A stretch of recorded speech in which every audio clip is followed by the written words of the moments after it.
ናላችሁ ስለ ሀገር ተጀምሯል። ስለ ሀገር እንደተለመደው ሁሉ እንግዲህ የተለያዩ ሀገራዊ ጉዳዮችን እያነሳን ዛሬ ቆይታ እናደርጋለን። ክቡራን ተመልካቾቼ ዛሬ በጣም ታሪካዊ የሆነ ቃለ ምልልስ ነው የምናደርገው። ርዕሱን ቆይታ ከአሰብ ከተማ ከንቲባ የሚል ርዕስ ሰጥተነዋል። በእርግጥ ከንቲባ ነበሩ፣ ምክትል ሹም ነበሩ፣ የማዘጋጃ ቤትም ኃላፊ ነበሩ። ግን ደግሞ ርዕሳችን በዛ ልክ ሰጥተነዋል። ክቡራን ተመልካቾቻችን ከዚህ ሰዓት ጀምሮ ከኛ ጋር ቆይታ ካደረጋችሁ በርከት ያሉ ያልተወሩ አዳዲስ መረጃዎች ወደ እናንተ እናቀርባለን። በተለይ የኢትዮጵያ የባህር በር ጥያቄ ከየት እንዴት ለምን የሚለውም ምላሽ የሚሰጥ ቃለ ምልልስ ይሆናል ብዬ ተስፋ አድርጋለሁ። እስከ መጨረሻው አብራችሁኝ እንድትሆኑ ጋብዛለሁኝ። እንግዲህ የዛሬ እንግዳይ ቀደም ሲል ለመጥቀስ እንደሞከርኩት በተለይ ደግሞ ለ13 ዓመታት የመጨረሻዎቹ ተርም አካባቢ ማለት ነው የአሰብ ከተማን በምክትል ሹም እንዲሁም ደግሞ በከንቲባነትና በመጨረሻም በማዘጋጃ ቤት ኃላፊነትና ምክትል ሹም ሆነው እስከ የመጨረሻው ተርም ማለት ነው የቆዩ ሰው ናቸው። እዚህ የጠራኋቸው እንግዳዬ አቶ ዳንኤል ሊበን ይባላሉ። ከሳ ጀምሮ ከኛ ጋር ቆይታ ያደርጋሉ። ክቡራን ተመልካቾቻችን በእኛ በኩል ያዝናቸው ጥያቄዎች በርከት ያሉ ናቸው። እስከ መጨረሻው ከኛ ጋር እንድትሆኑ ጋብዛችኋለሁ። በመስተንግዶ አብሬያችሁ ቆይታ ማድርገው ቴዎድሮስ አለማየሁ ነኝ ከመላው የስቱዲዮ ባለሙያዎች ጋር በጋራ በመሆን ማለት ነው። እንግዳዬ እንኳን ደህና መጡ። እንኳን ደህና ቆየ። እውነት ለመናገር በጣም ደስተኛ ነኝ ስላገኘሁት ማለት ነው። እንደ እርሱ አይነት ታሪክ ብሎ ማለት ይቻላል ታሪክ ዝም ብሎ እንደቀላል የሚገኝ አይደለምና ተጽፎ እንኳን ቢሆን የተጻፈውን ነገር ለማየት አንቸገርም ነበር። በእርግጥ የተጻፉ በርከት ያሉ መጽሐፍቶች አሉ። ግን ደግሞ ከራሱ ከዋናው ሰው ምስክርነት ሲሰጥ ደግሞ በጣም ትልቅ ትርጉም ስላለው እርሶም የኢትዮጵያ ትልቅ ሀብት ነው ብዬ ነው የማስበው በግሌ እና ስላገኘሁት በጣም እጅግ ደስ ይለኛል። በርከት ያሉ ሀሳቦች እናነሳለን። አቶ ዳንኤል ግን ተመልካችም ማን ናቸው የሚለው ከኔ በላይም በደንብ ማወቅም ስላለበት አቶ ዳንኤል ማን ናቸው? የስራ ህይወታቸው ምን ይመስላል? እንደው አሰብ እንዴት ሄዱ? ከአሰብስ መጨረሻ ላይ እንዴት ወጡ የሚለውን ነገር ጥቅል የሆነ ሀሳብ እስኪ እናንሳ። አቶ ዳንኤል እንደጠቀስከው እንግዲህ ስሜ ዳንኤል ሊበን ይባላል። እኔ ከልጅነት ጀምሮ እንግዲህ አድዋ ነው የተወለድኩትና በአድዋ አንደኛ ደረጃና ሁለተኛ ደረጃ ንግስተ ሰባ ትምህርት ቤት ተምሬያለሁ። በወቅቱ 10ኛ ክፍል ሆነን መቼም ሀረር አካዳሚ ለመግባት ነበር ፍላጎት የነበረኝና ፈተናውን አልፌ ከተቀበሉኝ በኋላ የወቅቱ ከፍተኛ የትምህርት ተቋም ነበር ሀረር አካዳሚ። በጣም ደስ የሚልና ምርጥ የሆነ አካዳሚ ነው እና በወቅቱ ደግሞ እኛን አንደኛ ፈተናቸውም ከበድ የሚል ነገር ነበረው። ሁለተኛ ደግሞ 16 ዓመታችን ምናምን እንደዚህ በጣም የሚፈልጉን ነገር ነበራቸው እና በፊዚካልም የሜንታል ቴስትም ፈትነው ነበር ያለፍነው እና በመጨረሻ ግን ከመሄዴ በፊት አባቴ ጋዜጣ ላይ ማለፌን አይቶ ደስ ስላላለው ቀረው እና ከኛ በኋላ ማንም ሀረር አካዳሚ ያለፈ ተማሪ ትምህርት ቤቱ እንዳይቀበለው ነው መመሪያ የወጣውና ክረምቱ ሙሉ የጦር ኃይሎች የእሁድ ፕሮግራም ነበር። በዛ ስማችን ሁሉ እሁድ ይጠራ ነበር እንድንገኝ። ገብቼ ቢሆን ኖሮ 15ኛ ኮርስ የሀረር አካዳሚ ነበር ተማሪ መሆነው ማለት ነው ውትድርና። ነገር ግን ይሄ ሳይሆን ቀረና እስከ 12ኛ ቀጠልኩ። 12ኛ ክረምቱ ላይ 12 ጨርሰን ወላጆች አስመራ ስለነበሩ አስመራ ሄጄ እዛ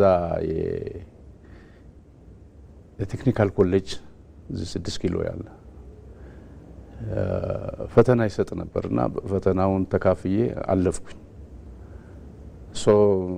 ማትሪኩሌሽን ሪዛልት አልመጣም ነበር።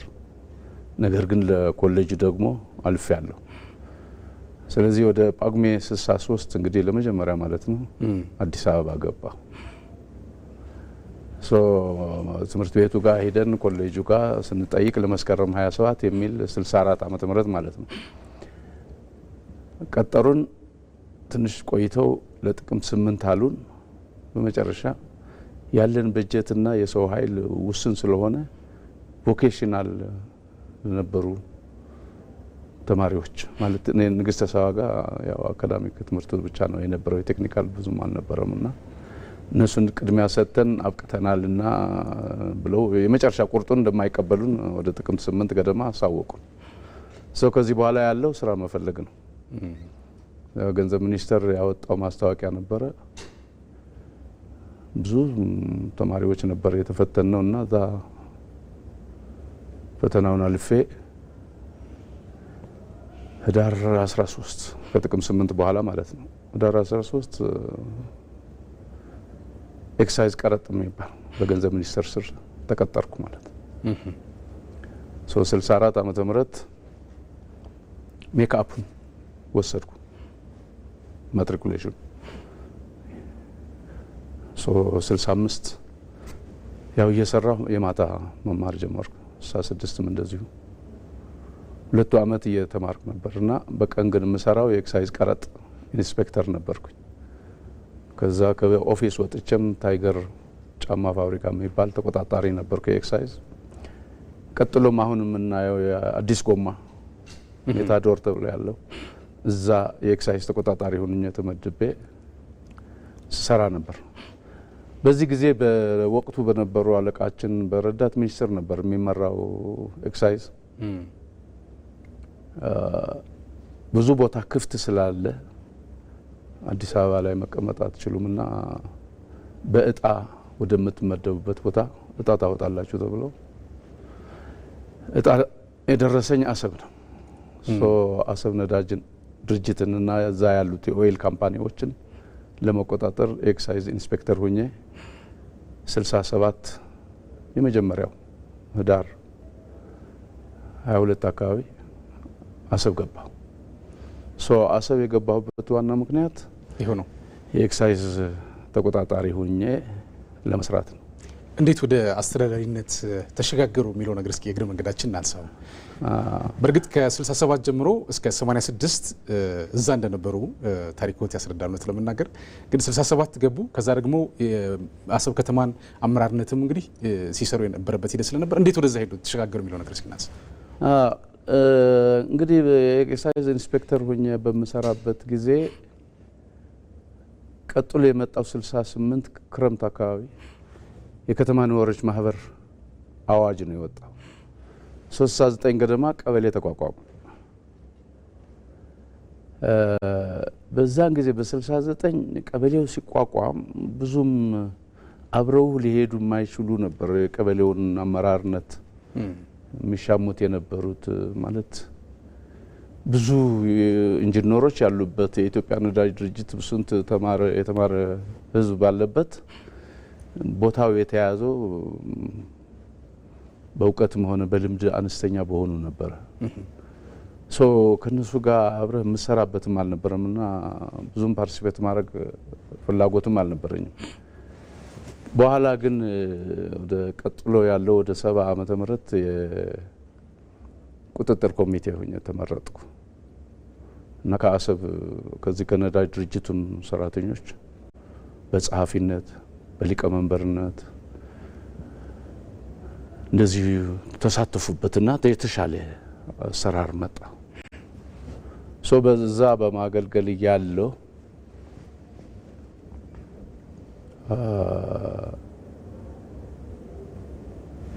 ህቡዕ ድርጅት ተቋቋመ፣ የፓርቲ ማለት ነው። በአንዱ ህቡዕ ድርጅት ላይ ተሳታፊ ሆንኩኝ። የየትኛው ህቡዕ ድርጅት ማለት ነው? በወቅቱ እንግዲህ የነበሩት 5 ህቡዕ ድርጅቶች ነበሩ እና የራሱ ታሪክ አለው ለምን እዛ እንደገባሁም። ብዙ ነገሮቹ ግን ፕራይቬት የሆነ ኬዝ ነው። 71 ላይ ድርጅቱ ወደ ፖለቲካ ትምህርት ቤት የካቲት 16 ፖለቲካ ትምህርት ቤት እዚህ አዲስ አበባ ተላኩኝ። ለ3 ወር ስልጠና ወሰድ። ከዛ በኋላ ተመለስኩ አሰብና እንደተመለስ የከፍተኛ ከነማ ማህበር ተቋቋመ። አሰብ 2 ከፍተኛ 6 ቀበሌዎችን እያንዳንዳቸው የያዙ 2 ከፍተኞች ተቋቋሙ። 12 ቀበሌ ነው ያላት። 2 ከፍተኞች ሲቋቋም የከፍተኛ አንድ የመጀመሪያው ሊቀመንበር ሆኜ ተመረጥኩና መስራት ቀጠልኩ። ይሄ እንግዲህ በትርፍ ጊዜ የምሰራው ነው። መደበኛ ስራዬ ኤክሳይዝ ተቆጣጣሪ ሆኜ የኢትዮጵያ ነዳጅ ድርጅትን እና 4ቱ ያኔ ቶታል፣ አጂፕ፣ ሼል፣ ሞቪል የምንላቸው የነዳጅ ድርጅቶች ወይም አከፋፋዮች እነሱን ነበር የምንቆጣጠረው በኤክሳይዝነት። እዛ ያለ ይሄን እየሰራሁ ግን ኤክሳይዝና ጉምሩክ ተዋሃዱ። ሲዋሃዱ እኔ በጉምሩክ ስር የገቢ የነዳጅና ቅባት ገቢ ኢምፖርት ሉብሪካንት ኤንድ ኦይል ኃላፊ ሆኜ ተመደብኩኝ። ይሄን ስራ በምሰራበት ጊዜ በጎን ደግሞ ከነማን እየሰራ እዛ ላይ ነው እንግዲህ ተርኒንግ ፖይንት የመጣ።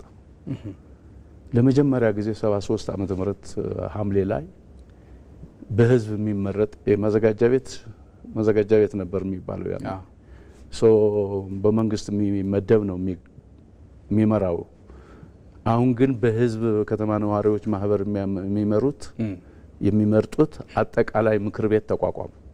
የከተማው አሰብ ማለት የከተማው አሰብ የአሰብ ከተማ አጠቃላይ ምክር ቤት በሚቋቋምበት ጊዜ እኔ የአጠቃላይ ምክር ቤቱ የከተማው ምክትል ሊቀመንበርና የከተማው ምክትል ሹም ሆኜ ተመደብኩኝ። ተመርጬ ወደዛ ገባ። በዚህ አይነት ምክንያት ነበር ወደ አስተዳደሩ የገባሁት። ለዚህ ነው ቅድም ትንሽ የሚከብደኝ ቢሆንም አንደኛ ከንቲባ የሚባል በዛን ጊዜ አይታወቅም።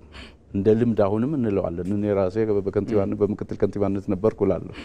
ግን በወቅቱ እንግዲህ ከንቲባ የአዲስ አበባ ብቻ ነው የነበረው ከንቲባ የሚጠራው። ሌሎች ከተሞች በሹሞና ምክትል ሹም ተብሎ ጸሐፊ ተብሎ ነው ቋሚዎች የሚመደብላቸው። በጊዜ ሂደት ግን ወደ 6 ከተሞች ተለይተዋል አይደለም? በከንቲባ ማዕረግ እንዲመሩ ስቲል በከንቲባነት ማዕረግ አይደለም። ምንድነው የሆነው?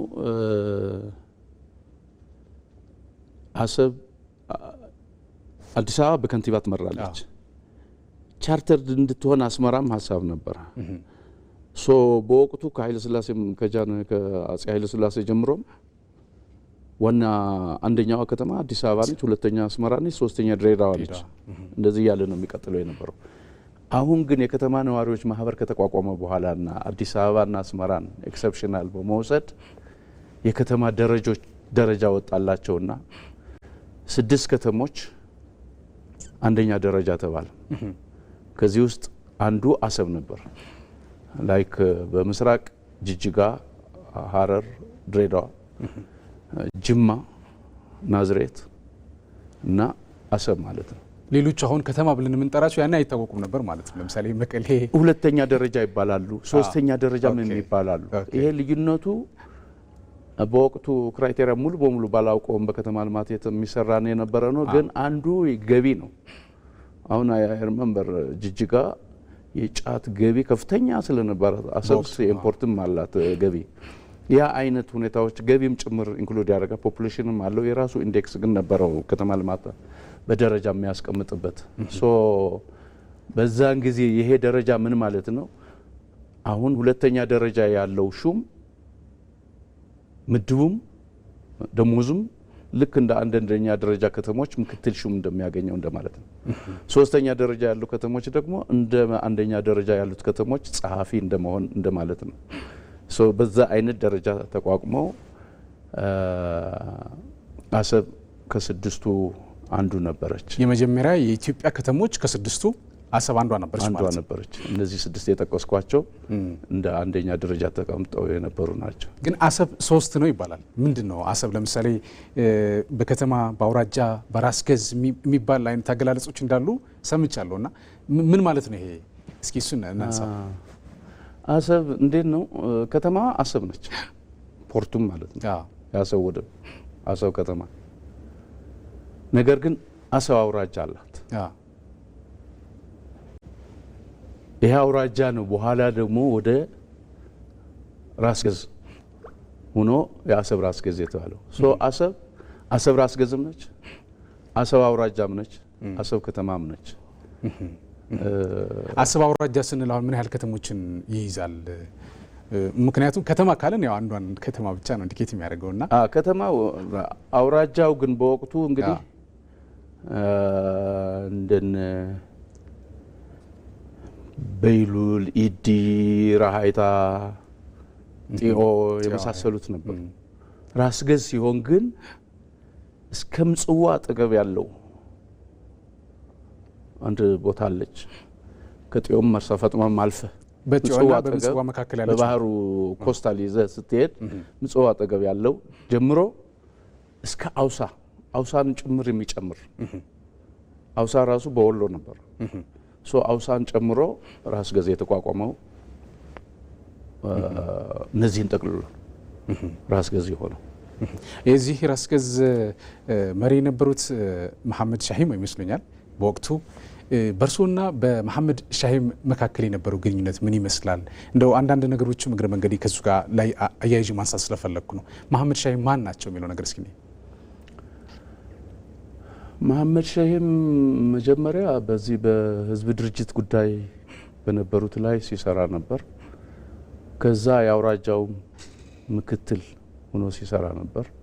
በኋላ የአውራጃውም ኃላፊ ሆነና የራስ ገዙ ደግሞ ጠቅላላ ዋና አስተዳዳሪ ሆነ። ከዚህ ከከነማ እኔ ከገባሁበት ጀምሮ ጊዜ ባለው በጋራ እንተዋወቃለን በጣም በቅርበት። እሱም ደግሞ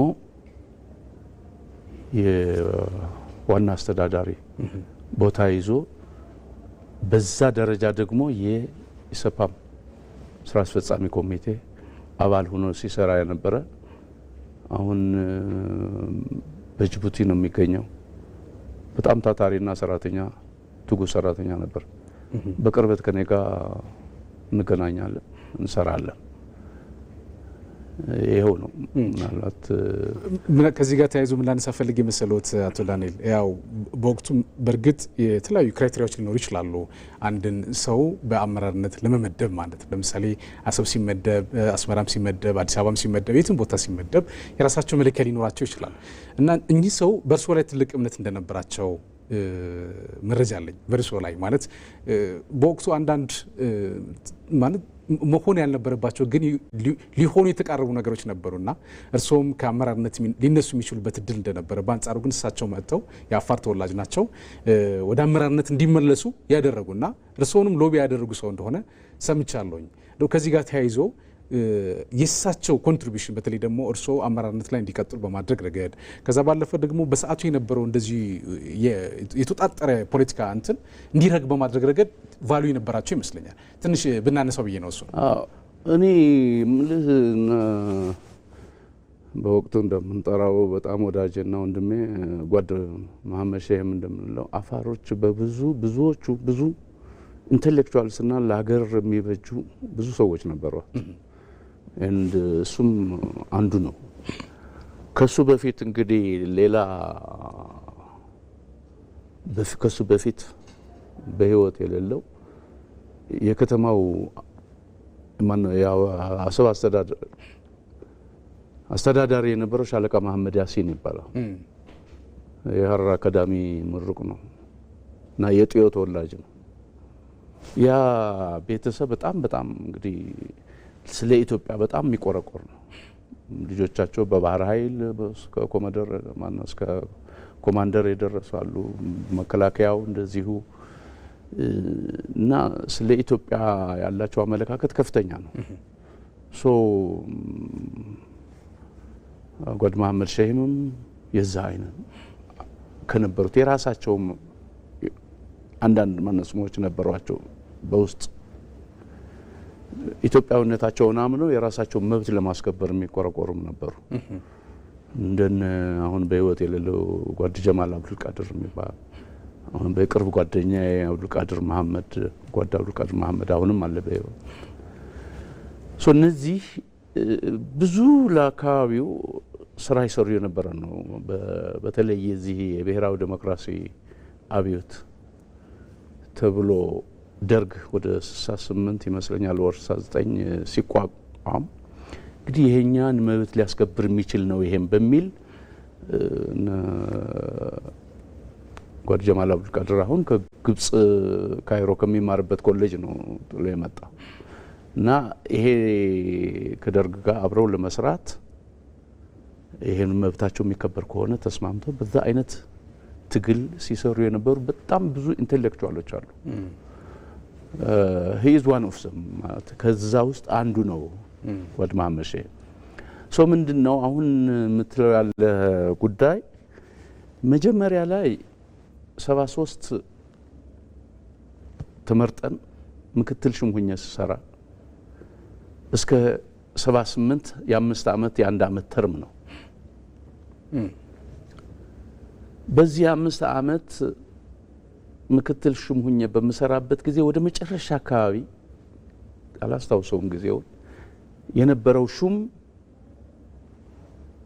ወደ እናት መስሪያ ቤቱ ኢትዮጵያ ነዳጅ ድርጅት ከአሰብ መሆኑ ቀርቶ ወደ አዲስ አበባ ተዛውሮ ስራውን መስራት ቀጠለ። አቶ አዲስ ዓለም ማለት ነው። አቶ አዲስ ዓለም አሰፋ ይባላል። እሱ በሌለበት ጊዜም ተርማ እስከምታበቃ እንደ ሹሙም ሆኜ ነው የሰራሁት ማለት ነው። ሌላ የሚተካ ወይ ሌላ ምርጫ ተደርጎ አይደለም። ጊዜውን ነበር ስንጠብቅ የነበረውና ስሰራ ነበር። እንግዲህ ኢንፎርሜሽን ይኑረው አይኑረው አላቅም። እሱ ተርሙ ሳይጨርስ መሄዱ በኋላ መገንዘብ ያስኩት ግን እኔ ለካ በነበረው ውጥረት ምክንያት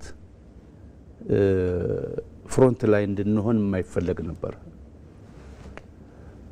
ሶ ያንን አውቆ ሊሆን ይችላል እሱ የለቀቀው አላቅም። ግን ሁለተኛ ተርሙ ላይ ምርጫ ሊካሄድ ያው ድርጅታው ስራ በሰፓ ነው የሚሰራው። ሶ አንድ ቀን በቢሮው ጠራኝና ምርጫ ሊካሄድ ነው አሁን ሁለተኛ ተርም፣ ስለዚህ አንተ በምክትልነትህ እንድትቀጥል ማንም ይምጣ ማንም ከፊት እንድሰራ እሺ እንድትለኝ ነው ማለት። በኋላ ነው ያወቅኩት ኬዙን። እኛ በዚህ በነበረው ፖለቲካ ውጥረት ፍሮንት ላይ መሆን እንደማንችልና እሱ ለምክር ቤቱ ማን ነው የቀረበው የሚለው ከኔ ቀጥሎ ጸሐፊ የነበረው ሹም ለምን አንደኛ ቅርበት አለው፣ ሁለተኛ ሌላ ከውጭ ከሚመጣ እሱ ሊሆን ነው። ስለዚህ እሱ ሹም ሊሆን ነው። ስለዚህ አንተ ከስርህ የነበረው ወደ ላይ መጥቶ ሞራሊ ሆነ በበለ የተለያየ ነገር ልትነካ ስለምትችል ከዚህ ሁሉ እሱ ወደ እናት መስሪያ ቤቱ ይመለስ የሚለው ነበር ሀሳባቸው እንደሰማሁትና በኋላ እሱ ማንም ይምጣ ማንም እኛ ለስራው ሲባል ደግሞ አንተን ስለፈለግ ብትሰራ ማለት እኔ እንደው በሹምና በምክትል ሹም የነበረው የዛን ጊዜ በ110 ብር ነው ልዩነቱና ሹም በመሆን የምታገኘውና ባለመሆን የሚቀርብህና ከዚህ የበለጠ ይሄ ሁሉ እምነት አይበልጥም እንዴ? እኔ በዚህ አይደለም በዚህ እሰራለሁ ይሄን ቃል የገባሁለት። ሶ ምርጫው ተደረገ። ከተማው ሹም ተዘውድ ይባላል። እሱ እንዲሆን ተደረገ። እኔ ምክትል ሹምነቴን ቀጠልኩ ማለት ነው ተርሙ። ሶ በዚህ በመሰራበት ጊዜ የምርጫ ውጤት ኢሰፓ መላክ ያለበት ለከተማ ልማት ነው። የከተማ ልማት አሰብ ላይ አለ። ለሱ ዝርዝር ተልኮለት በሚቀርቦለት ሲያይ እኔ ምክትል ሆኛለሁ።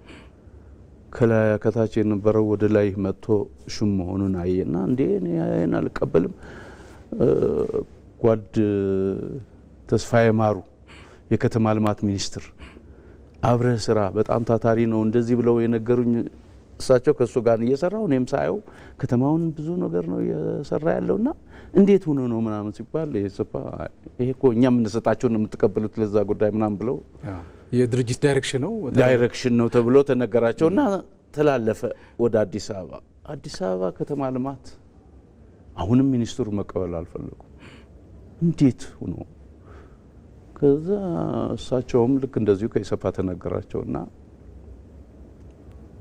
ምንድነው ምክንያቱ ብለው ግራ ገብቷቸው አስጠሩኝ አዲስ አበባ መጣሁና ስለ ስራ ነው የሚጠይቁኝ ለምን እንደመጣሁም አላውቀውም ነበር ሁሉንም ማውቀው በቃሌ ነው ያው ስለማውቀው ነግራቸዋለሁ ከዛ በፊት በእኔ ላይ የበለጠ እምነት ያሳደሩበት ጉዳይ አለ ብዙ ስራዎች ከሳቸውም በፊት ጓድ ካሳ ገብሬ የሚባሉ ነበሩ የከተማ ልማት ሚኒስትሩ በኋላ ከተማ ልማት ሚኒስትር ኮንስትራክሽን ሚኒስትር ሲቋቋም ነው ጓድ ካሳ ገብሬ ወደዛ ሄደው ምክትላቸው የነበሩ ጓድ ተስፋዬ ማሩ ሚኒስትር የሆኑት ኮንስትራክሽን ሚኒስትር እያሉ ጓድ ካሳ ገብሬ በጣም ነበር የሚረዱን እንደውም በግል የሰጡኝ በየቦታው የሬዲዮ ኮንስትራክሽን ኦፊሶች ባሏቸው እስከ ጋምቤላ በሬዲዮ ማግኘት የምንችልበትንና በጣም ነበር የሚረዱን ዶዘሮች ይሰጡናል ከተማውን እናለማለን አንድ ጊዜ ኤክስፖ 72 የሚባል ያቋቋምነው ነበር አሰብና እዛ መተን አንዳንድ ቦታ ላይ ይሄን ሁሉ ለምን አታጸዱት ምናምን አካባቢው የሴተኛ አዳሪ ነው የት ነው መሄድ የሚችሉት ኢትዮጵያ ያለም ኢትዮጵያ መንግስት እንኳን ያላሰው እኮ ነው ይሄ ልጅ የሚናገር ያለው ነው እንግዲህ ያኔ ሹም እንኳን ምክትል ሹም ሲሆን እንኳን 30 አልሞላንም እንኳን ገና ከፍተኛ አንድ ሊቀመንበር ሆነ ማለት ነው በጣም ደስተኛ ስለነበሩ በብዙ መንገድ ይረዱ የነበርና ጓድ ተስፋዬ ማሩ ደግሞ አንድ ኬዝ በተለይ ያጋጥማል ነበር ከምንሰራው ውጭ አንድ ከፍተኛ ክራይሲስ የሚፈጥር ነበር ኬዝ ይሄ ምንድነው ወርልድ ፉድ ፕሮግራም የሚባለው ኢትዮጵያን ለመርዳት አሰብ ቤዝ ፈልጎ ሰጠኋቸው ቦታ ትንሿ አሰብ ወይም አሰብ ሰቄር የሚባል ቦታ አለ እርሶ ሰጧቸው እኔ ሰጠኋቸው ቦታ በተጠየቀው መሰረት ያው ፕላን አይተህ ትሰጣለህ ካለው ፕላን በደህንነት በኩል ደግሞ ይሄን ቦታ ለነሱ መሰጠቱ አልፈለገው ደህንነቱ እንደዚህ አይነት ወደ ወንጀላ ነው የገቡት ያው ጥርጣሬም ስላለ በራሳችን በማለት በትውልድ ምናምን እንደዚህም ስላለ በቃ የሚገባ የሚወጣው መርከብ በባይኖኩላር ሳይቀር ሊቆጣጠሩ በሚችሉበት ስትራቴጂክ የሆነ ኤሪያ ነው የሰጣቸው ምናምን ተብሎ ሌላ በቃና በዛ ጽሁፍ ለኛ መሰጠት እንደሌለበት ጻፈልን ግልባጭም ላይ ሰፋ ነበረው ራሱ ክራ ገባኝ አጻጻፉ ራሱ በቃ ምንም እንደ አንድ ጸራ ቤት አይነት ነው እና የሰፋን ጠየቁና ምንድነው አምነህበት ነው እሱን ግን የምትሰጣቸው ያለው ቦታ ከተማ ልማት በሚፈቅደው ነው የምሰጥ ያለው ወይ ደህንነቱ ለስትራቴጂክ አስቸጋሪ ነው የሚለው ካለ ለይቶ ይንገረንና ከተማ ልማት ከፕላን እንዲያወጣቸው ልናደርግ እንችላለን ቦታ የመስጠት ስራ የኔ ነው የደህንነት አይደለም ስለዚህ እኔ ላለው ለቦታ ሰጠኋቸው ይሄን በዚህ ምክንያት ነው የሰጠኋቸውና ሌላ እንዴት ይተረጎማል እና ቃናው ነው ደስ ያላለህ ምናምን አለኝ አዎ አጸፋው መልስለት ከፈለክ ምናምን አለኝ በደብዳቤ እኔም ደግሞ እንደ ምንም አቤታዊ ይዘት የሌለው ጎምዛዛ ምናምን ብዬ የራሱ ደብዳቤ ጻፍኩና ሰዎች መጡ የውጭ ዜጎችም አሏቸው ኃላፊዎች እዚህ የመጣ ነው እኮ ኑሯችሁ ለመርዳት ሳይሆን ራሱ እንግሊዝኛው ነው ሳፖርት ልናረጋችሁ ሳይሆን ልንረዳችሁ ነው ቱ ሄልፕ የመጣ ነው አሉ እና እኛ እንደዚህ ፈልገን በመጣን እናንተ ልትሰጡን ፈቃደኛ አልሆናችሁም፣ ግን ጉዳዩ ደግሞ አውቀነዋል፣ በእርሶ በኩል የተደረገው ጥረት ሰምተናል፣ we are living ብለው ጥለው ሄደው አሰብ ጥለው በሚሄዱበት ጊዜ እዚህ የወርልድ ፉድ ፕሮግራም ተወካይ ሴት አለች። ቀጥታ ጓድ መንግስቷ ፕሬዚደንቱ ጋር ነው የገባቸው፣ ኃይለ ማርያም ጋር ሰው እንደዚህ ሆነን እንደዚህ ልንረዳም አልተሰጠንም። በጣም ነው የተሰማው። እንዴት አሁን እንደገና ለኢምፔሪያሊዝም እንደዚህ ማነሱን በር ትከፍታላችሁ ምናምንና ችግር ማን ነው እንደዚህ የሚያደርገው ያለ ብሎ አጣራ ብሎ ከተማ ልማት ሚኒስትሩን ያዛቸዋል። አሁን ከተማ ልማት ከጓድ መንግስቱ ኃይለ ማርያም የተሰጠ ትዕዛዝ እኔን ለማግኘት አሰብ ደግሞ ከ6 ሰዓት እስከ 10 ቤትህ ነህ እንደ አንዲት እንደ ሌሊት ነው የምትተኛው። ተኝተህ እንደገና ተጣጥበህ ነው ወደ ስራ የምትገባው። በዛን ሰዓት ሊያገኙኝ ቢሮ አይችሉም። 10 ሰዓት ደግሞ እዚህ መውጫ ነበር አዲስ አበባ በዛን ጊዜ። በጣም አስቸኳይ ስለሚፈልጉኝ በባህር ኃይል ሬዲዮ ተነግሮ ሰውየው ከባህር ኃይል ሰው መጥቶ እቤት አንኳኩቶ ጓድ ሚኒስትሩ ይፈልጉሃልና ቢሮ ተገኝተ ብዬ እሷቸው ጋር ስልክ ተነጋግረን የምለው ሳውንድ ቢያርግም መተማመን አቃታቸውና በእኔ የሆነበት እኔ አይደለም እንደዚህ ተደርጎ ነው እንደዚህ የተከለከለው። ሰዎችም እኮ አመስግነው ነው የሄዱት፣ ግን በዛ መከልከላቸውም ያውቃሉ። ጽሁፍም አለ ደብዳቤ እንደዚህ ተብሎ የተጻፈልኝ። እርግጠኛ መጨረሻ ላይ ነገሩኝ። ጓድ ፕሬዚደንት ነው እንዲጣራ የፈለጉት ሲሉ በእኔ የሆነበት ይሄ ነው ኬዙ። ደብዳቤውም አለ። ያኔ ደግሞ በፋክስ ምናምን የለም መላክ። ይህን ተማምነው በቃ ይህን ገለጹ። ሲገልጹ ፕሬዚደንቱ ለኮማንደር ለማ ጉተማ የሚባሉ የሀገር አስተዳደር ነው። የሀገር አስተዳደሩ ለመሐመድ ሼህ እኔና የደህንነቱን ጠርቶ እሱን ወቅሶ አሁን ቦታውን ስጧቸው ታዟል ከላይ በደብዳቤ ነው የተሻረው። በደብዳቤ ካልሆነ አልቀበልም አልኩኝ ነው። ምክንያቱም እንደዛ ሁሉ እንደ አንድ መወለድ ካልሆነ በስተቀር እኮ ለቤቱ እየሰራን ነው ያለው። እንደዛ አይነት ሲፈልግ ማለት ቆይቷል። ሲፈልጉን ብዙ ወደ 20 ምናምን ሰው ነበር ከ76 ዓመተ ምህረት ጀምሮ መታሰር የሚፈልግ ምናምን። ግን በእኛ ደግሞ የነበረው አንዱ ከቨረጅ ኢሰፓ ሳይፈቅድ የኢሰፓ አባል እርምጃ ሊወሰድበት አይችልም። ያንን እየተቸገሩ ነው ቆየ ነው እንጂ በጣም ሁልጊዜ እንደፈለጉን ነው። በዛ ምክንያት ያንን ሁሉ ቦታቸው ተሰጥቶ እንደገና ሪኢንስቴት ተደርጎ ወርልድ ፉድ ፕሮግራም ያን ሁሉ የረሃቡም የምኑም ስንት ነገር ነበር ነው ራሱ የሚመጣው ስንዴ ብዛቱ ወዛደሩ የሚጠቀምበት ከፍተኛ ነው። ይሄ በእርሶ ውሳኔ የሆነ ነው አይደለም? ያው የእርሶ ውሳኔ ነው መጨረሻ ላይ አሸናፊ ሆኖ እንግዲህ ወርልድ ፉድም ማግኘት የሚገባውን ቦታ አግኝቶ እዚሁ በኢትዮጵያ ምድር ላይ ማለት ነው። እሳቸው ይሄንን ሁሉ ስለሚያውቁ የሚሰራውም የነበረ እዚህ መጥቼ በሚጠይቁኝ ጊዜ ያኔ ጠሩኝ አላልኩም? ተጠራውና እሳቸው አቀረቡ። አይ ቲንክ በፖሊሲው እንደዚህ አይነት በፓርቲው አለ ይመስለኛል እና ፍሮንት ላይ መምጣት ማንችልበት እኔም እንዳው በምክትልነት ብሰራ ምንም ሞራልህ እንዳይነካ ከአንተ በታች የነበረው ወደ ላይ ቢመጣ ምናምን ተብዬ ነው ተነግሮኝ የገባሁት ምናምን አልኳቸውና በቃ በርታ በዛው ቀጥል ምናምን ብለው ግንቦት አካባቢ ነበር ሰኔ 1 ጀምሮ የሹም ደሞዝ እንዲያገኝ ብለው ጻፉልኝ። የዋና ሹም ደሞዝ እንደ ሹም ደሞዝ ተስተካከለ ማለት ነው። ምን የቀረኝ ስሙ ነው የቀረኝ ማለት ነው። በጣም ጥሩ። በርከት ያሉ ሀሳቦችን የምናነሳው ምናልባት አቶ ዳንኤል ሰዓት ለመጠቀም በአግባቡ ለመጠቀም ቅድም ሲያወሩ ስለ ባህር ኃይል አውርተዋል። በባህር ኃይል ሬዲዮ ነው የተገናኙት አይደለም? ፌዴራል አካባቢ ያሉ ሰዎችን ከዛ ባለፈ አሰብ ሲባል ኢትዮጵያዊነቷን በደንብ አድርገው ገልጿል። በንግግሩ ቅድም ስናወራቸው በነበሩ ነገሮች ቃል በቃል ቀጥታ አልጠይቆትም። እሱን ወደ ኋላ አካባቢ ጠይቆታል እውነት ለመናገር ማለት ነው። ግን ለሁሉም መንደርደሪያ መነሻ ሊሆን ስለሚችል ራስ ገዝ ተብለው የተሰየሙ በዛን ሰዓት እናንተ አመራርነት በነበራችሁበት ሰዓት የትኞቹ አካባቢዎች ናቸው?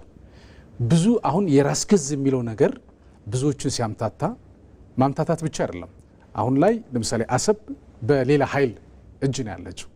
ለምን ወደዛ ሄደች የሚለው ነገርም ጥያቄ ማንሳት ስለማይቀር በዛን ሰዓት የነበሩት ራስ ገዝ የሚባሉ አካባቢዎች የትኞቹ ናቸው? ኦቶኖመስ ተብለው የተለዩት የትኞቹ ናቸው የሚለው ነገር ነው። ቅድም እንግዲህ እንዳነሳ ነው አሰብ ከተማም አውራጃም ራስ ገዝም ነበረች ብያለሁ እና ራሷን ችላ ማለት ነው። ራሷን ችላ ማለት ራስ ገዛው ማለት የኦቶኖመስ ማለት ነው። ኦቶኖመስ አሰብ ሪጂናል ኦቶኖመስ ወይም ራስ ገዝ ማለት ነው። እነዚህ ራስ ገዝ በኋላ ላይ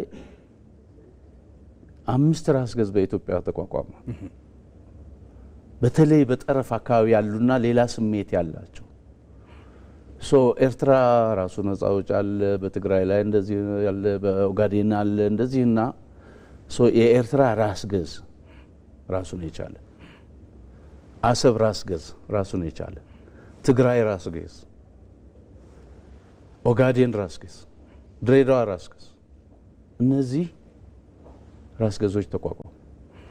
በሌላ ክፍለ ሀገሮችም ያን ክፍለ ሀገር ነው የሚባለው ለአስተዳደር በሚቻል በሚመች ሰሜን ሸዋ፣ ደቡብ ሸዋ፣ ምዕራብ ሸዋ፣ ምስራቅ ሸዋ እንደዚህ ምዕራብ ጎጃም፣ ምስራቅ ጎጃም እንደዚህ እየተባለ ተከፋፍለው በብዙ እነዚህ 5ቱ ግን ኦቶኖመስ ሆነው በራሳቸው እንዲተዳደሩ ነው የተደረጉት በራሳቸው ሰዎች። በምክትልነትም የተወሰነ ጊዜ በአውራጃ አስተዳዳሪነት የነበረው ጓድ መሐመድ ሸሂም የአሰብ ራስ ገዝ ዋና አስተዳዳሪ ሆነ። አሁን ይሄ ነው 3ቱንም አሰብ ከማድረግ አፋር ራስ ገዝ ቢባል አግባብ ነበር። ብዙ ስም ዝም ብሎ እንዲሁ አይወጣም። የአፋር ራስ ገዝ ቢሆን ኖሮ ወይም ቢባል የያዘው የአፋርን ያሉበት የአፋርን ቦታዎች በሙሉ ነው። ከዚህ በፊት እንግዲህ በቀዳማዊ ኃይለ ሥላሴም ጀምሮ አፋር በሐረር ነበረ፣ በሸዋ ነበረ፣ በኤርትራ በወሎ ተከፋፍሎ ነው የነበረው። አውሳ ስትሄድ ነገዋኔ ስትሄድ ወደ ሐረር እነ ኢዲና እነ ጤኦ ስትወስድ ወደ ኤርትራ እነ በራህሌ ወደ ትግራይ እንደዚህ ተከፋፍሎ ነው የነበረው። እነዛን ሁሉ የሚያጠቃልል በከፊል ሙሉ 100% እንኳን ባይሆን እነዚህ ግን በሙሉ ነው የገቡት። ዛስ ዋይ አሰብ ራስ ገዝ ማለት ፈንታ አፋር ራስ ገዝ ቢባል ኖሮ ነገር ግን አሰብ ራስ ገዝ ሆኖ እነዚህ አሁን ላልኩ ከምጽዋ አጠገብ ካለችው ጀምሮ ነመርሰ ፈጡማን፣ ጢዖን፣ ኢድል፣ በይሉል ያልኩ ወደ አሰብ መጣ እስከ ጅቡቲ ጫፍ ራሃይታ ብለ እንደዚህ መጨረሻ አውሳ ድረስ ወሎ የነበረው የአሰብ ራስ ገዝ ሆነ። የዚህ ዋና አስተዳደር ጓድ መሐመድ ሸሂም ነበር እኮ። አሁን እኔ ማለት የአሰብ ራስ ገዝ ከተባለ የኤርትራ ራስ ገዝ ከተባለ የሌሎችም የኦጋዴን እዛ ሶማሊያ አካባቢም እንደዚህ የኢትዮጵያ ሶማሊያ አካባቢም እንደዚህ አይነት ነገር ነበር። እንግዲህ በራስ ገዝ ተብለው የተሰየሙ አካባቢዎች ነበሩ። በክፍለ ሀገር ደረጃም እንደዚሁ ቀደም ሲል እንደጠቀስኳቸው በርከት ያሉ የክፍለ ሀገር ተብለው የተሰየሙ ነበሩ። አሁን ብዙ ጊዜ ግራ የሚያጋባው ነገር አሰብ ራሷ ራስ ገዝ ሆና ስታበቃ፣ በአንጻሩ ግን ወደ ኤርትራ የተጠቃለለችበት ሁናቴ እንዳለ ደግሞ አሁን ላይ ፕራክቲካሊ ያየንበት ሂደት አለ። እንዴት ነው ሻዕቢያ የአሰብን ከተማ ወደ ራሱ ሊወስድ የቻለበት ምክንያት በምን ምክንያት ነው? እንዴት ነው? ታሪኩ ምን ይላል የሚለው ነገር እስኪ እናንሳው። እንዴት መሰለ ያኔ እዛ ሆነን አይደለም የምናውቀው። እንዳጠቃላይ ስትወስደው ግን አንድ ነገር ልነግር የምፈልገው አሰብ የፍቅር ከተማም ህዝቡ ተስማምቶ ተማቻቶ ተግባብቶ የሚኖርበት ነበር። ለምንድን ነው ቢባል አፋሩ አቃፊ በመሆኑ ነው። ቅድምም ያልኩ የአፋር ተብሎ ቢሆን የምልህ አሉ የሚባሉት የአፋር ሰዎች አንዱ ጥያቄ በኢህአዴግም ላይ ያቀረቡት አትገነጣጥሉን ነው፣ ከኢትዮጵያ ጋር አድርጉን ነው። እነዚህ ጥያቄዎች ነው የነበሩት። የሚፈልግ ሄዶ ዋጋ እንደዚህ ሲባል እንደነበረው ምክንያቱም እነሱ ጅቡቲ እንኳን መሄዷ የጅቡቲ አፋሮችም ወደዛ መሄዳቸው ይቆጫቸዋል እንኳን እና በኋላ የመጣው የኤርትራ ጉዳይ እንዳለ የአፋር ትሪያንግሉን በሙሉ በኢትዮጵያዊነታቸው ያምናሉ። ኢትዮጵያ ውስጥ እንዲሆን ነው የሚፈልጉት። የሚገርምህ እኔ አሰብ በደረስኩበት ጊዜ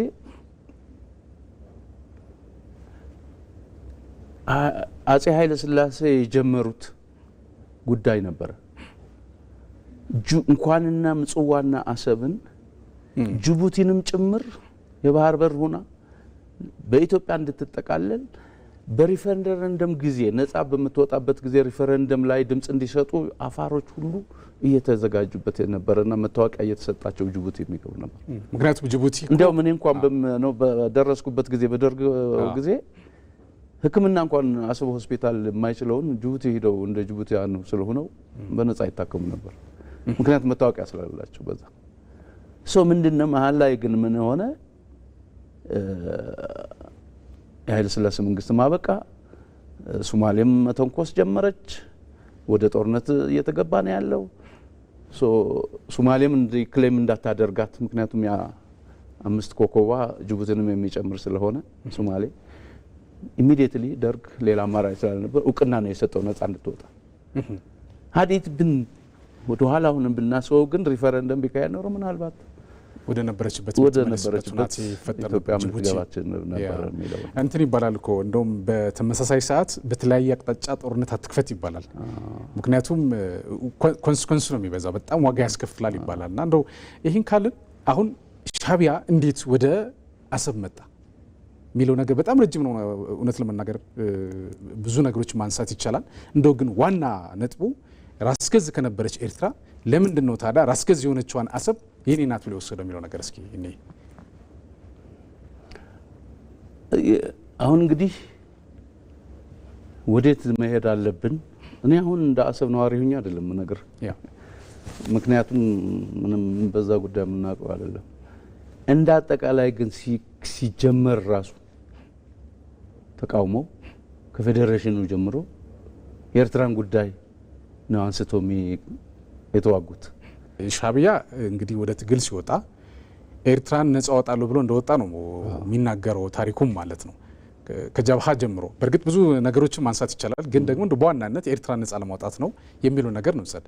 ኤርትራ እኛ የምናውቀው ኢትዮጵያውያን የሚያውቁት በሰዓቱ የነበሩትንም አሁንም ያለው የሚታወቀው እርስዎ እዛ መምህራነት በነበሩበት ሰዓት ራስ ገዝ እንደነበረች ነው።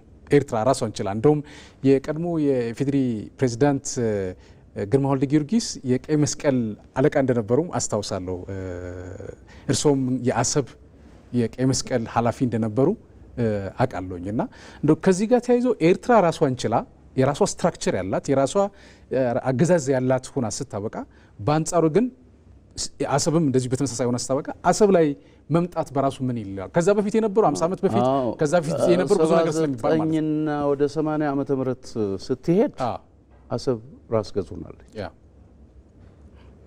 ስለዚህ እንደ ኤርትራ ነች አንደር ደርግ ሪጅም ማለት ነው። አሁን የኔ ጥያቄ እሱ ነው። እንደ ኤርትራ ከሆነች ዘንድ ኤርትራ ለምን ዘልቃ አሰብ ጋር ገባች ነው የኔ ጥያቄ። ለምን ገባች፣ እንዴት ገባች የሚለው ነገር እስኪ እናንሳ። እንደውም ከዚህ ጋር ተያይዘው ክሌም ያደረጉት ከመጀመሪያ ያለው ጉዳይ ነው በ80 ላይ የሆነውን ሳይሆን ማለት ነው። ከ80 እና 79 መጨረሻ ግን አሰብ ራስ ገዝ ከተቋቋሙ በኋላ ኤርትራም ራስ ገዝ ነች፣ ተጠሪነቷ ለማዕከላዊ መንግስት፣ አሰብም ተጠሪነቷ ለማዕከላዊ መንግስት ራስ ገዝ ነች። ይሄ ልክ አይደለም የሚል እኮ ተነስተዋል። በኃይል ወስዷል፣ እውቅናም ተሰጠው። ኦኬ እውቅና ሰጪው እንግዲህ በሰዓቱ የትግል አጋር የነበረ ህወሓትም ስለነበረ እውቅና የሰጠው። አሁን ያ እውቅና ትክክል ነው አይደለም የሚለው ነገር በጣም ብዙ ጥናት ያስፈልገዋል እውነት ለመናገር ማለት ነው። አሁን ግን እኔ በዛን ሰዓት እንደነበረ አንድ ከፍተኛ የአሰብ ከተማ አመራር ላቀው የምፈልገው እንደ ኢትዮጵያዊ ማወቅ የሚፈልገው ማለት ነው ኤርትራ ራስ ገዝ ሆና ስታበቃ፣ አሰብም ራስ ገዝ ሆና ስታበቃ፣ በአንጻሩ ግን አሰብን የመጠቅለል እሳቤም ፍላጎትም እንዴት መጣ፣ ለምን መጣ ነው። አሰብ ለምን መከራከሪያ ሆነች? እንደውም ሳገላብጥ ያዩት ነገር ምንድነው? እርሶም ማለት ሀሳብ እንዲሰጡበት የምፈልገው የኤርትራው ፕሬዚዳንት ኢሳያስ አፈወርቂ አሰብን አትንኩ፣ አሰብ እኮ የኢትዮጵያውያን ናት፣ የሚል ሀሳብ እንደተናገሩም ሰምቻለሁ። ይሄ እውነት ነው አይደለም የሚለው ነገር እርስዎም እንዲያረጋግጡልኝ ይፈልጋሉ። አሰብ እንዴት ለመከራከሪያ አጀንዳ ሆነች፣ እንዴት በቃች የሚለው ነገር እግረ መንገድ እናንሳው። 83 ዓመተ ምህረት ልክ ተርማችን ልናበቃ ስንል ገና እንግዲህ ቀጥሎ ሶስተኛ ምርጫ ሊሆን ይችል ነበር ማለት ነው። ይህ ቅድም የነገርኩ 16 ዓመተ ምህረት ጀምሮ ኤርትራውያንና ትግራውያን በመጠርጠር በሊስት የተያዛል እንሰማው ነበር። ምጽዋም ተያዘች። ጦርነቱ እስከነ ኤዲ የሚባል 120 ኪሎ ሜትር ከአሰብ እንደዚህ ደረሰ። በዛን ጊዜ ጓድ መንግስቱ ኃይለም ፕሬዚደንቱ አሰብ መጥተው ነበር። አሁን የሚያካሂዱት ያለ ጦርነት የጉሬላ ጦርነት ሂት ኤንድ ራን አይደለም፣ ኮንቬንሽናል የሆነ ወር ነው የሚያካሂዱት ያሉ። ስለዚህ እቺ በሬ ግንባር የምታክል አሰብ መከላከል አቅቷችሁ ልታመልጠን ነው ወይ? እና ባይናው የራሳቸው ሰው እዚህ አለ፣ የሻቢያ ወያኔም እንደዚህ የሚል ነው አለ የሚል ጥርጣሬ ነበራቸው። እርስ ተሰባስቡ እንደውም በአብዛኛው ጉዳይ እኔም አብሬ እገኝ ነበር፣ አልተገኘሁም። መጨረሻ ላይ ብዙ ኬዞች ነበሩ፣ በኋላ መሰማው ነው። ያው መጨረሻ ጥርጣሬው ወደኛ ደረሰ። ታሰርኩ ወደ መጋቢት 5 አካባቢ ማለት ነው 1983 ሚኒንግ ግንቦት 16 ህዝባዊ ግንባር ኤርትራን ሊቆጣጠር ማለት ነው፣ አስመራ ሊገባ በመጋቢት 5 እና በግንቦት 20 መካከል ማለት ነው። ቀናቶች ናቸው። እንዲያውም መጨረሻ ላይ ያገኘነው ደብዳቤ ሁሉ ግንቦት 10 ላይ የተጻፈ ምንም አላገኘንባቸውም ብሎ ደህንነት የጻፈው ለኢሰፓ ሁሉ አግኝተነዋል ወረቀቱን በዛን ጊዜ ከወጣም በኋላ ማለት ነው። ግን ከመውጣታችን በፊት እስር ቤት ነው የገባ ነው። እዛ እስር ቤት ሆነን ከባድ ነበረ። 30ኛ መካናይዝድ ብርጌድ የሚባል ባህሩ ጠረፍ አጠገብ ነው እና አሚኒሽን እንደዚህ ስለነበረው የራስ ምታት በተለይ ከፍተኛ ነው። ምንም ቶርቸር የተደረግነው የለም። ሜንታሊ ጨው ነው አይማሙ ማስገቧቸው ምናምን የሚል ክራይሲስ ነበረ። ያው ያኔ ኖ እነዚህ ይጠርጥሯቸው እንጂ እኛ ግን አይተናቸዋል እስካሁን ድረስ ምንም ያደረጉት ከልማት በስተቀር የሚሉ ደግሞ አካላዊ ስለነበሩ ጨረሻ ፕሬዚደንት መወሰን ስለነበረባቸው በቃ ጨው ነው አይማሙ እነሱን ስሩ ከተሳካል ካልሆነ ግን ጨው ነው አይማሙና በቁጥጥር አውሏቸው ገለል አድርጓቸው አይነት ተባለ። ገባል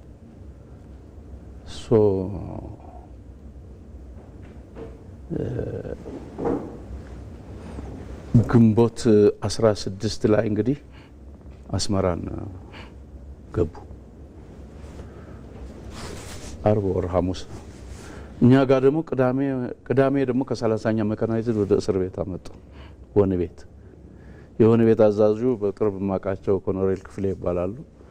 ጓዳኔል እኔ በሰብአዊነት ነው የምቀበላችሁ ያለው ማንም ወታደሩ እንዳይጫወትባችሁ ነው አንዱ ማንም ገድሏቸው እንዳይሄድ መቀበል ያለው እንጂ ያልተፈረደበት እኔ ወህኒ ቤት መቀበል አልነበርኩም።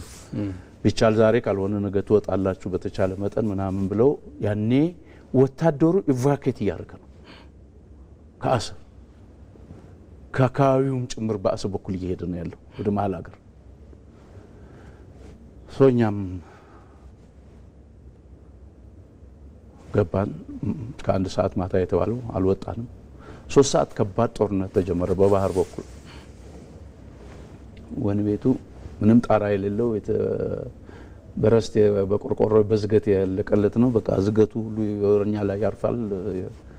ጦርነቱ እየተካሄደ እንደውም ይገርመኛል አንዳንድ የሚተኮሰው እዚህ ነጋዴ ተራ ነው ያረፈው ዘራይ ድረስ አካባቢ ላለው በቃ በዲስታንስ ይሄ ግን ቤታችን አካባቢ ይመስላል ላልኩኝ እንደውም በሚገርም 3ኛው ቤት ላይ የኔ ክፍል አለ፣ ከዛ ቀጥሎ ክፍል አለ፣ 2ኛው 3ኛው ክፍል ላይ አልጋው ላይ ነው ያረፈው። እግዚአብሔር ይወጣ። ደግነቱ ግን እሱ ደግሞ ቅዳሜ ዕለት ወጥቷል፣ ቀደም ብሎ ወጥቷል ከአሰብ። በዛ አይነት ቆየንና ማታ ጦርነቱ ከተጀመረ በኋላ እኛ አላወቅንም። 8 ሰዓት አካባቢ አጃቢያችን ወይም ጠባቂያችን የለም። 11 አካባቢ ባለቤቴ መታ ሰው የለም መውጣት ትችላላችሁ ምናምን የሚል አጠገቤ ነበር ቤቴ ከሆነ ቤቱ መጣ ባለቤቴ ተናገረች። እና አንድ አፋር ነበረ ከኛ ጋር የታሰረ እሱ ወጥቶ ሲያይ ዘበኛውም የለም። በሩ ለስርዓት ካልሆነ በእግርህ መተው የሚከፈት ነው። ወጣን። ከፍታችሁ ወጣችሁ? ከፍተን ወጣን። እሺ። ማንኛውም መንግስት አውጥቶ ነው ሳይሆን በራሳችን ወጣ እንደማለት ነው። ከዛን ጊዜ በኋላ ነው ሻዕቢያ አሁን እዚህ ላይ ወጥቼን በጣም የፈራ ነው እንግዲህ ምጽዋ ላይ በአየር ኃይል ሲደበደብ የወጣው ድኖ ውስጥ የነበረው በጣም ተጎድቷል። ይሄ ደግሞ ሪፋይነሪ ያለበት ነው። እሱ ከተቃጠለ ከተማው በሙሉ ይነዳል የሚል ነበር። ፍርሃታችን እኛም እንውጣ የሚለው ከከተማ ሁሉ ከወደብ መኪና እየያዘ ሌላው አውቶቡስ እየያዘ ይወጣል። እኛም እንደወጣን ልንወጣ ፈልገን ነበረ። ከዛ መሀላችን ላይ ያልተስማሙም ነበሩ። መጨረሻ ከኔ ጋር አብረው የታሰረው የነበሩ በተለይ ኤርትራውያን እንዴት ከጠላቶቻችሁ ጋር ትሄዳላችሁ እንዴ?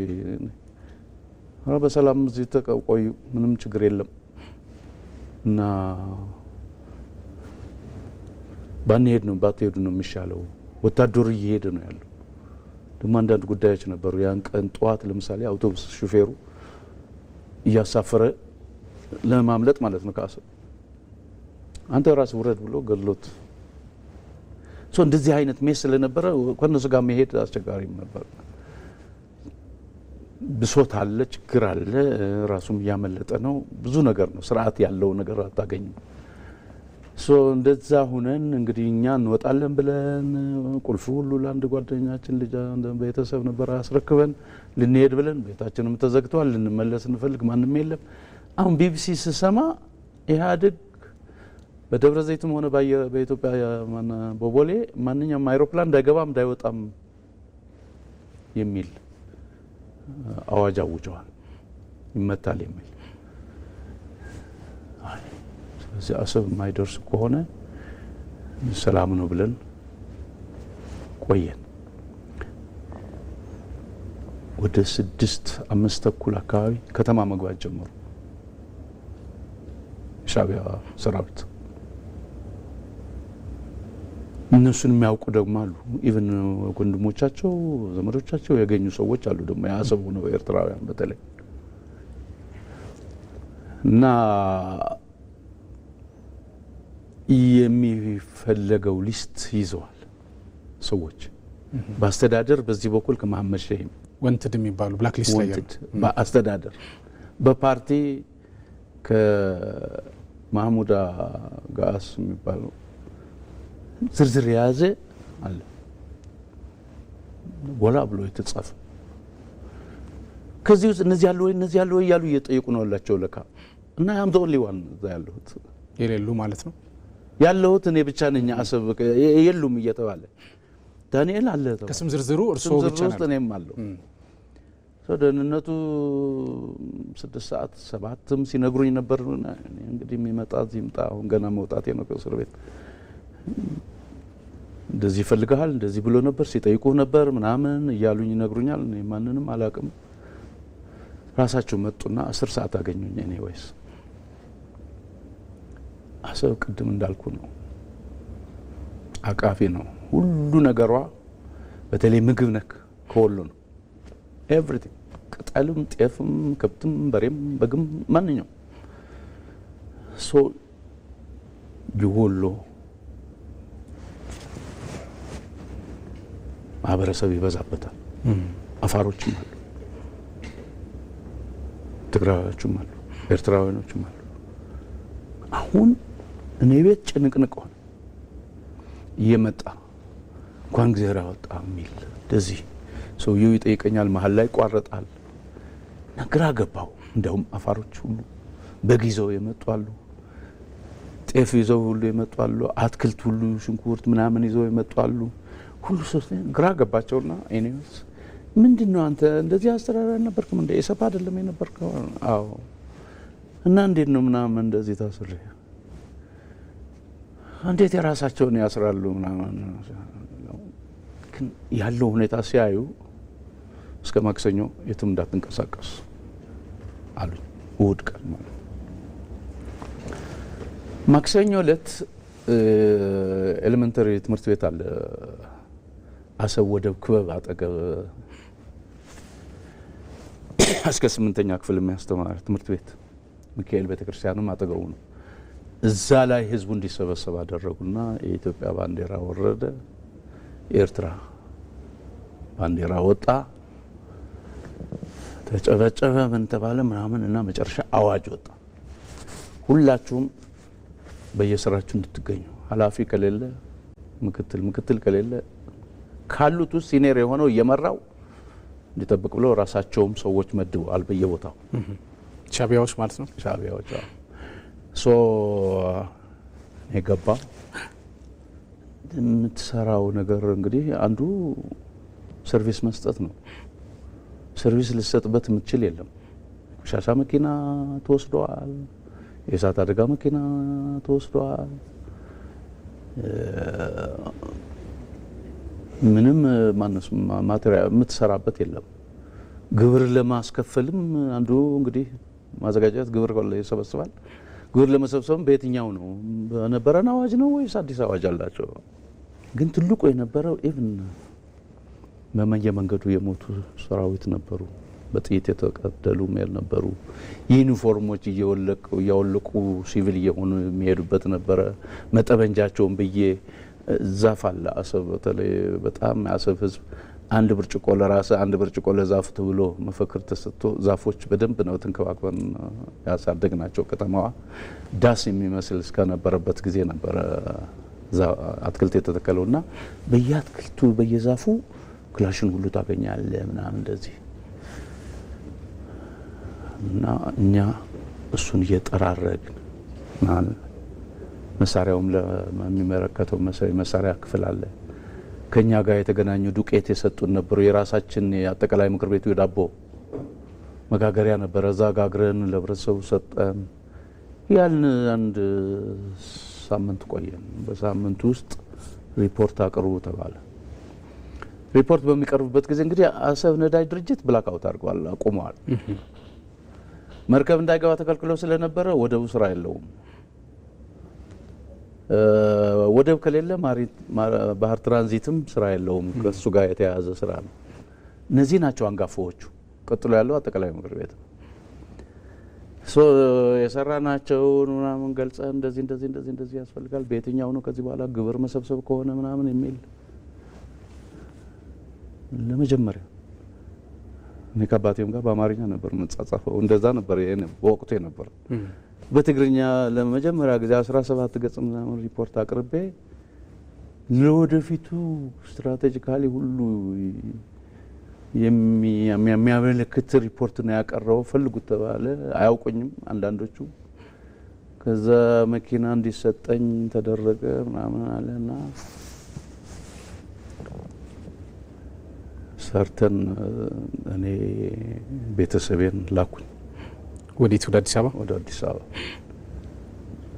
ምክንያቱም የኢሰፓ አባልም ንብረት ይዞ መሄድ አይችልም ተባለ። እንደውም እኮ በነፃ እንድታገለግሉም ተብላችሁ ነበር አይደል? አዎ፣ እሱ በኋላ ነው። ከዛ እኔ ሁኔታዎቹን የተወሰነ ከሰራ በኋላ ልሂድ አልኳቸው። እናቴ ራሱ መታሰሪያን አታውቅም። እህቴ አግብታም ሰርግ ላይ አልተገኘሁም እና ወንድሜ ነበር እንደ እኔ አስመስለው በስልክ ደህና ነኝ ምናምን ነኝ የሚላት የነበረውና እንደዚህ እንኳን መፈታቴን እንኳን አታውቅም። ስለዚህ እሷን ማግኘት አለብኝ። ቢያንስ 1 ወር ሂዳሉ እረፍ። ኦኬ ብዬ ሄድኩ። መጣሁ አዲስ አበባ። እናቴንም አገኘሁ። እዚህ ቆየሁ፣ አረፍኩኝ። ለአዲስ ዓመት መስቀል አካባቢ አሳልፌ ሄድኩኝ። ሲሄድ እንግዲህ እኛ ተዋጎ በለና ማስተዳደሩ ምናምን አሰብ እንደዚህ አቆይታችኋት ምናምን ተብሎ እንድቀጥል ነው የሚፈልጉት ያሉ ሶ አለማምደህልን ሰው የሚጠቃ እስኪገኝ ታደርግልናል ብለውኝ በዛ አይነት ኔጎሽየት አድርገን በደሞዝ ምናምንም መስራት ቀጣል። አሁን ያልከው በኋላ የመጣ ወደ ጥር አካባቢ ዓመተ ምህረት ረስቼዋለሁ ወይም በሚቀጥለው ጥር መሆን አለበት ወይም የኢሰፓ አባላት የነበሩ ኤርትራውያኖችም አሉ። ኢሰፓ አባላት አሰብ ውስጥ እንግዲህ የኢሰፓ አባልም የሆኑ ኢትዮጵያውያን አሉ። ሶ ማንኛውም የኢሰፓ አባል የነበረ አንደኛ በተለይ ኤርትራውያኖቹ ትንሽ የመሸማቀቅም ሁኔታ ነበራቸው። አገራቸው ነጻ ወጣ እነሱ ኢሰፓ እንደነበሩ ሲያስቡ የነበረው ሰው በሌሎቹ ማመለካከት እንደዛ ስቆ ኢሰፓ የነበረ ነው የሚል አይነት ኬዝ ነበረ። 8 ወር በነጻ ያገለግላል። ከዛ በኋላ ግን በምንም አይነት በቃ እንደ ማግለል ምናምንም እንደዚህ እንደዛም እንዳይኖር አይነት ታውጆ ዜወር ሀፒ እኔ በማውቃቸው ሰዎች የነበሩ በቃ ቅልል ነው ያለላቸው በዚህ ማወራረድ ማለት ነው። ኢትዮጵያውያኖቹም ጠሯቸው። ከፈለጋችሁ መስራት ትችላላችሁ 8 ወር ከዛ በኋላ ደሞዝ ይሰጣችሁ፣ ካልፈለጋችሁ መሄድ ትችላላችሁ ተባለ። አሁን እስከ ጥር ጃንዋሪ ማለት ነው በፈረንጅ ነበር የሚቆጠረውና ጃንዋሪ 23 ድረስ ገና ሳምንት ሲቀረው ወሩ ሊያበቃ ማለት ነው ተጠራውና ዳንኤል እስካሁን ድረስ በአንተ ጉዳይ ነበር ስንነጋገር የነበርነውና ኢሰፓ ሁሉ ያለ ደሞዝ መስራት አለበት ተብሏል። አሁን የማይቻለው ጋዜጣም ላይ አይቻለሁ። ልክ ነው እና እንድሰራልን ነው። እኔ ጃንዋሪ 31 ድረስ ጠብቃለሁ። ደሞዝ ከተሰጠኝ ቀጥላለሁ፣ ካልተሰጠኝ ግን እሄዳለሁ። አይደለም ያለ ደሞዝ በደሞዝም እኮ ሊሄድ ብያችሁ እስከ ለሚለማመዱና ሃንድ ኦቨር የሚያደርጉ ሰዎች እስከሚገኙ እንድሰራ የተነገረኝ። ስለዚህ እኔ የሚፈለግብኝ ጉዳይ ከሌለ በስተቀር እኔ አልሰራም ቋቸው። እንደገና አሁን እንደ አሰብ ራስ ገዝ አፋር የአፋር ነው የሚሉት በኤርትራ ደንከሊያ መስለኝ እና ሮመዳን የሚባል ኃላፊ አለ። ሮመዳን ማለት ከፕሬዝዳንት ኢሳያስ በፊት የህዝባው ግንባር ኃላፊ ነበር፣ ሊቀመንበር የነበረ እሱ ጠራኝና ለምንድን ነው የማሰራው ሲለኝ ይህን ነገርኩት። አይ ትክክል ነው የሚናገረው ያለ በቃ ወይ ስጦት ወይ አሸኙት። ዳንሻኛውማ ሰው አልተዘጋጀም የሚል አመጡ። የአሰብ አስተዳደር ከኔ በላይ የሆኑት እንግዲህ እኔ አሁን መዘጋጃ ቤትም ኃላፊ የምልበት ምክንያት የተሰጠኝ ማዕረግ የመዘጋጃ ቤት ኃላፊ ነው የሚለው። የከተማ አስተዳዳሪ አሉ እነዚህ ሰዎች። ከነሱ በላይ ደግሞ የጠቅላላ አፋሩን ሮመዳን አለ። ይሄን ተብሎ በመነጋገር ላይ ያለን ገናም 31 አልደረሰም የደሞዝ ጊዜ ማለት ነው። ሶስተኛ ጉባኤ ለማካሄድ ህዝባው ግንባር ሮመዳን ተጠራ። እኔ ከማን ጋር ተነጋግሮ እንደሆነም አውቀው የለም መቼም ያን ያህል አንድ ሰው ተብሎ አዋጅ ሊቀየር አይችልም። ነገር ግን በቃ ተፈቅዷልና ዳንኤል እንዲሰራ ነገሩት በአስተዳደሮቹ ተነገረኝ። በዚህ ጊዜ ነው ከነሱ ጋር ለ3 አመት የሰራሁት ከ1983 እስከ 86 ድረስ አብሬ የሰራሁት እና በዚህ ጉዳይ ወደ ቅድም ጥያቄ ለመመለስ ነው እንዴት መጣ የሚለውንና ምንድነው የሆነው። የሽግግር መንግስት ተወካዮች አሉ አሰብ ላይ ተቀመጡ። ሞር የወደውን ፋሲሊቲ ነው የሚከታተሉ ጭነቶች። እነዚህ ማንኛውም የሚመጣ መኪና ሁሉ የቀጠና 5 አለ። የትራንስፖርት የኢትዮጵያ ትራንስፖርት፣ የኢትዮጵያ ኢንሹራንስ ነበር። የኢትዮጵያ መስሪያ ቤቶች አብዛኞቹ የሚፈለጉ ከወደብ ጋር ይዘት ያላቸው ሁሉ አሰብ ላይ ነበሩ። የሽግግር መንግስት እነዚህን ይዞ ኢምፖርትም ኤክስፖርቶችን ፋሲሊቴት ነው የሚያደርጉት በአብዛኛው ኢቭን በአማርኛ ትምህርት ቤት የኢትዮጵያ ትምህርት ቤት ነበር እነዚህን ሁሉ የሚያዩ ነበሩ እነዚህ የሽግግር መንግስት ቋንቋው አማርኛ ነበር አይደል አሰብ እንዳጠቃላይ በፊት የነበረው ቋንቋው አማርኛ ነበር አሁን ህዝባዊ ግንባር ከገባ በኋላ ወደ ትግርኛ ተቀየረ በቃ ተቀበለ በአንድ ጊዜም ነው ፖፑሌሽኑ የወረደው በአንድ ጊዜ ዘጭ ያለው አው ወደ 90 ምናምን ሺህ ነበር መጀመሪያ ብዙ ከነ አንዳንድ ጊዜ እንዳው 100 ሺህ ይደርሳል የሚባል ነበር 80 ሺህ ይደርሳል የሚባልበት ግን ምንድነው ከመታወቂያ ከሚሰጣቸው ውጭ ያሉትን እንደ አሰብ ነዋሪ አንወስዳቸው ምክንያቱም ለአሰብ ደህንነት ሲባል ፖርቱ ብዙ ስራ ፍለጋ የሚመጣል ነገር ግን ብዙ በዛን ያህል ደግሞ አሻጥር ሊፈጸምበት የሚችል ነው ምናልባት አይዶን ነው መቼም በእድሜ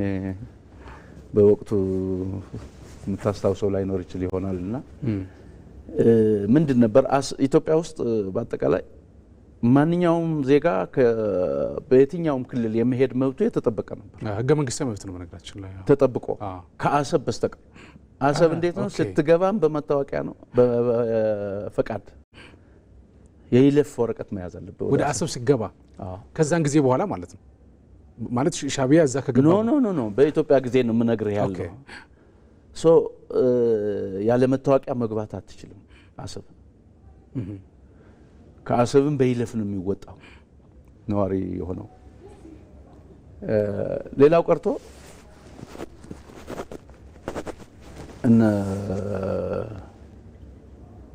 ምጽዋ እንኳን እንደዚህ አይነት ችግር አልነበራትም ለምን ምጽዋ መግቢያው በራል በሩን ኮንትሮል ካረከው ኤቭሪቲንግ ኢዝ ኮንትሮልድ ዙሪያው ባህር ነው አሰብ ግን ሰፊ ነው መግቢያው ብዙ ነው ስለዚህ በዚሁ ጋጣም የሚገባሉ እነዚህ የሚገቡት አንዳንድ ነገር ነው ቢፈጥሩ መንገዱ አጉሮሮ አሷ ነች ያ ሁሉ ኢምፖርት ኤክስፖርት ሊቆም ነው ስለዚህ ብዙ ጊዜ አፍሰንም የምናወጣበት ጊዜ ነበር ለዛን ጊዜ የህጋው ያልሆነው ምንለው ማለት ነው ፖፑሌሽኑ በአንድ ጊዜ ዘጭ አለምልህ እንደዚህ ነው ግን ደግሞ አሉ ኢትዮጵያውያን ስለዚህ በዛ ልጆች አሉ እንደዚህ አሉ የተዋለዱ አለ ትምህርት ቤቱ እንዲቀጥል ነው የተደረገው ሪፋይነሪው ራሱ እንዲቀጥል ተደርጓል ለኢትዮጵያ አገልግሎት ተብሎ ሪፋይነሪው አሁን የሽግግር መንግስት ይሄንን ተወካዮች በሚሰሩበት ጊዜ አንዳንድ ነገሮች እየሻከረ መጣ እነሱም እያዩት ነው ሃንድሊንግ ላይ ኢምፖርት የሚደረገው ኤክስፖርት የሚደረገው ወደብ ላይ የሚደረገው አላግባብ መያዝ መሰበር መደርመስ ምናምን ይሄ ነገር እየገዘፈ ሄደ እና ወደ በሚኒስትሪያል ሌቨል የመገናኛ ምክትል ሚኒስትር የነበሩት እንደነ አቶ ገብሩ አስራት ያሉበት ደግሞ ኮሚቴ ነበር በእነሱ ሌቨል ደግሞ ይሄንን ጉዳይ ተነሳ አለና ቀጥታ አልፎ ወደ ጠቅላይ ሚኒስትር ገባው መለስ ጋር ሁለቱ መሪዎች ተነጋግረውበታል እኔ ይሄንን በአንድ በኩል በዛም ሁኜ ስለማቆይ ነበር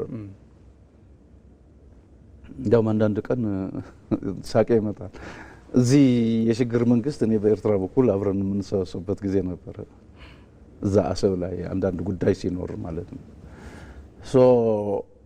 ይሄ ጉዳይ እየገዘፈ ሲሄድ ፕሬዚደንቱ መጡ ኢሳያስ አፈወርቂ ያኔ ነው አሁን ቃሉ እንኳን እንደዛ አይነት አሁን ባይሆንም በጣም ነው የተናደዱት የነበረው ሰይድ ጃዕፈር የሚባል ፖርቱ ተው እኛ ሰርቪስ ሰጪዎች ነን በሚልበት ጊዜ ኢትዮጵያ ደግሞ እንደዚህ የሚባል አይነት ነገር ነበር በታች ባሉት